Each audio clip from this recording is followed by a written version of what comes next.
This video is part 2 of the NeverMiss Aiming tutorial. If you haven't done so, please watch part 1 first. In part 1, we used the aiming aid as a target for our cue ball. We ignored the object ball in the target pocket. We lined up our shots so that the aid, more specifically the laser illuminated chain, split our cue ball exactly in half.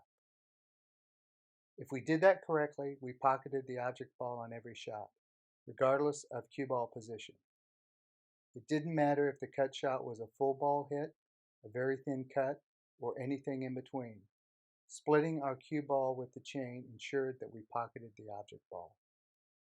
So the obvious question is, how does this tool help me?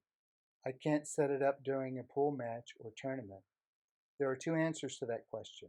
First, if you have a NeverMiss Aiming Aid, you know that you must be very precise with your aim to split the chain. So that means that as you improved, as you worked on your shooting technique, you were able to exactly split the cue ball on more and more shots. In other words, your cue action improved, your aim improved. So just practicing hitting a target precisely with the cue ball has made you a better pool player. Remember, it doesn't matter what aiming aid you use. If you can't hit what you're aiming at, it won't help. The second answer is even more exciting. After you have spent some time using the aiming aid, as your stroke improves to the point that you can split the chain 8 out of 10 shots, then you make a change in your aiming technique. Now, instead of lining up with the chain as a target, sight the shot as you normally would. Ignore the chain. Once you are satisfied that you are lined up correctly, only then do you look back at the NeverMiss chain to confirm proper alignment. Is your cue ball lined up to split the chain in the middle? If it is, congratulations. Your judgment is perfect. Make the shot. If you were offline, determine if you were too much to the left or right of exactly splitting the cue ball. Look for a pattern. Are you consistently to the left or right of center?